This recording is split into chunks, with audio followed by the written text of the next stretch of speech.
Howdy all, I'm Adam, the Renaissance Nerd, coming to you with a box office breakdown. That's right, we're going to talk box office today because it's feeding into the story, the theory that I have been working with for a couple of months. But now we get to expand it because we have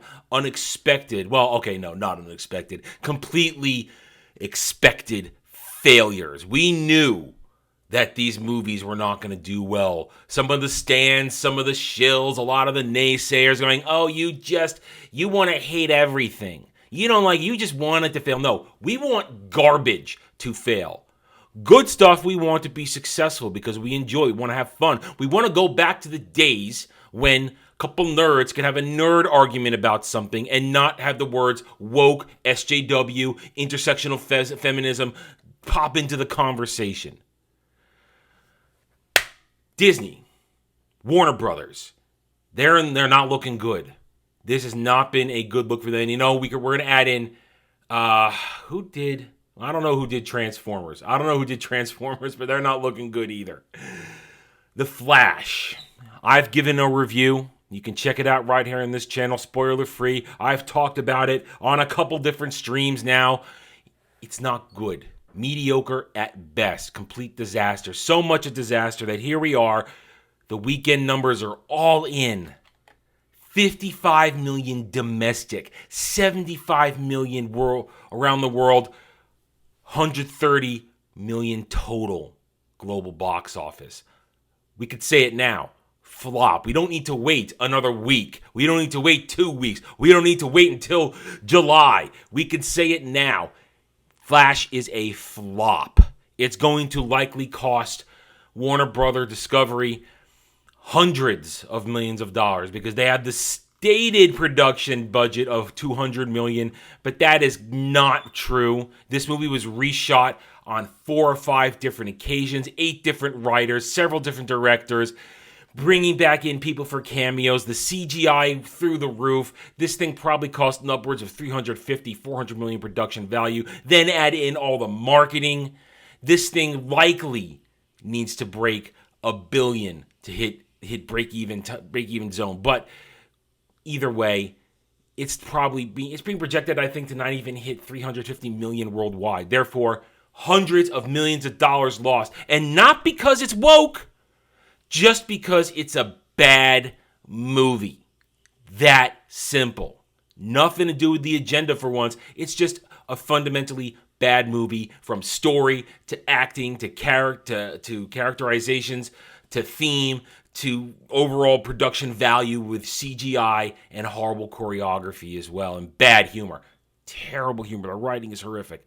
Flash is done. Failure. Now back to my main theory that I've been running with for a couple of months now. Disney is going to have a horrible summer. And here is strike 2. Strike 1 was The Little Mermaid. We're going to touch up on that in a moment. Strike 2, Elemental, Pixar. Pixar can do no wrong. Well, Pixar did a horrible wrong here. $29 million domestic, $15 million international, for a total of $44 million worldwide on a production of, it's not listed here, but we looked it up, $200 million production. $200 million. That means $500 million to break even. Flop. We say it now without hesitation. Flop. Floppity flop on the desk. Done. Disney's going to lose hundreds of millions of dollars as I predicted.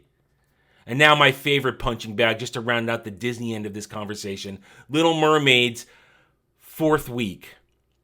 It limped to $250 million domestic. It crawled to $212 international for a total of $465. We will actually go to its box office here to look at the pathetic totals for its week from the 12th to the 18th. Look at that. That's sad. And when you looked at the Friday to Friday, it was total 41%, but the Friday to Friday was abysmal. Here it is, though. They're even taking it out of theaters now. This movie's done. I doubt it can hit $500 million. It doesn't hit $500 million. Therefore, on a production total budget of $390 million with production plus marketing, that was needing $800 to $900 million to break even. Hundreds of millions of dollars lost. Fight me. Prove me wrong. You can't, because the math doesn't lie. The stands can cry all they want, clutching their brand new black Ariel plushies, but it's done. It's over. This is a flop. It's done. Disney's going to lose hundreds of millions. They have lost now likely almost $1 billion between two movies, because this movie's going to lose about 400 to 500 million. Add in the probably 300 million that Elemental's going to lose. You're getting close to $1 billion. We're over 700, at least over 600, and Dial Up of Destiny is now 2 weeks away. Sorry, week and a half. I'm wrong. It's June 19th. We're almost there. We're 11 days away from that flop, that complete and utter disaster that also needs $1 billion to break even. Disney will have lost by the time it's done with Little Mermaid, Elemental, Dial Up of Destiny, and Haunted Mansion in its movie theater career this summer of 2023. It will lose over $1 billion most likely. Yes, that's not good. Oh, but Adam, the parks keep it alive. No, the parks aren't doing as well as they used to. Go watch any legitimate theme park channel on YouTube. They will tell you the theme parks, while still busy, are not as busy as they once were. And let us not forget Reedy Creek. It's here. It's now. It's live and in charge. Then you have the upcoming Hulu debt that they have to pay Comcast. I believe it's $8 or $9 billion. And then there's always the albatross of Fox Studios, $72 billion purchase hanging around their neck. Disney is not looking good. Transformers didn't look good either. Second week, 101 million domestic, 174 million international for only 275 million worldwide on a budget of 195 million. That means it needs about 450 to 500 to break even, head into profit zone. It's not probably going to happen. If it does, it's going to limp. It'll make enough to buy a sandwich. This is not good. This is not good because it's being rejected because nobody wants this stuff. And this movie is both visibly bad, I'm told, from people I know very well who've seen it, and it's got the agenda in there too.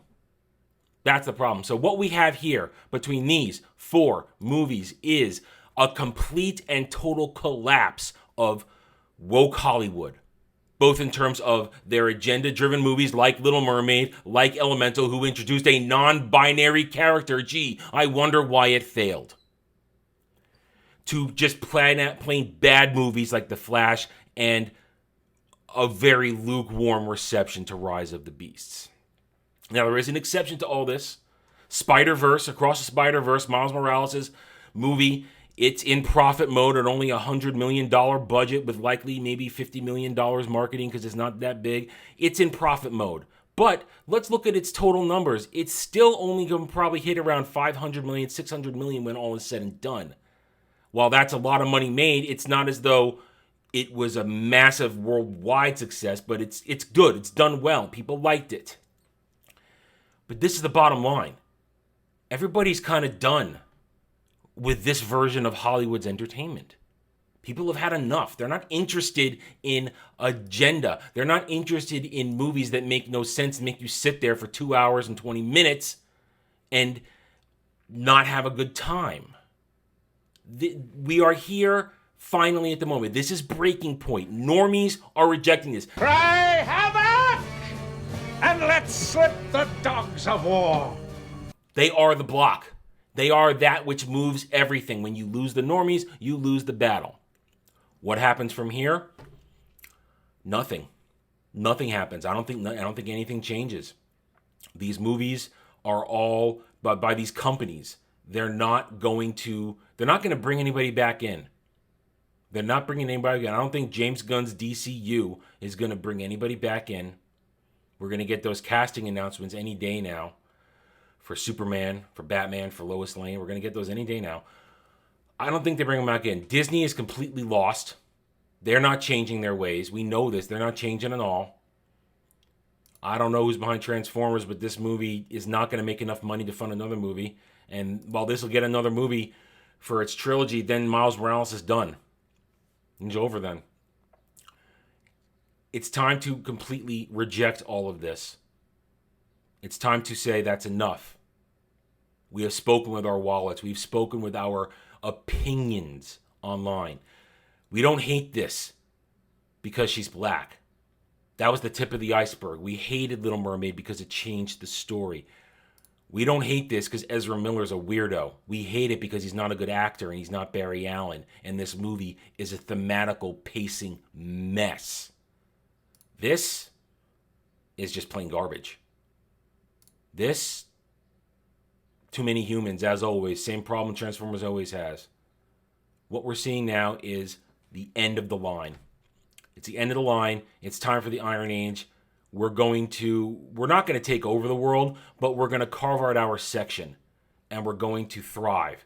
Because you good people out there, you normal nerds, you normies out there, you just want to be entertained. You just want escapism entertainment. You don't want agenda hammered over your head. You want to walk away with a smile on your face thinking, man, I'd like to see that again. Or I can't wait for the next part, the next book, the next comic, the next video game. I want more.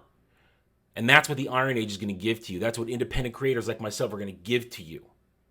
Hollywood isn't going to give that to you anymore. All they want you to do is bend the knee and give them money. Well, those days are over. The only thing people want to see is fun. And when Dead Reckoning comes out, that's going to be fun. All right, I'm done. Thank you for watching this video. If you enjoyed it, a like would be very much appreciated. If you're new here, I invite you to subscribe to me right here on YouTube. We hope to earn your trust and support using facts and logic, because facts and logic do not care about whiny Stan, SJW, and fake fan fifis. Hit the notification button, share my videos if you like what I'm preaching. By all means, leave a comment. Love to hear from real, actual people like you. I care what you think. I do not care what the Stans or the SJWs have to say, because 201, they're all cowards behind keyboards. And I'm sure this will trigger somebody, and it'll make me smile. Thank you again for watching. Take it easy. Thanks for watching, everybody. If you'd like to reach out to me, please email me at theranernerd@gmail.com for all channel business purposes. I am on Twitter now, mostly for promotion and sharing of videos, maybe a little shit stirring here and there, who knows, @theranernerd. You can also find me at the Geeks and Gamers forums under @ROAS, and you can see me on Rumble and Odyssey under the Renaissance Nerd. Thanks again for watching. Take it easy.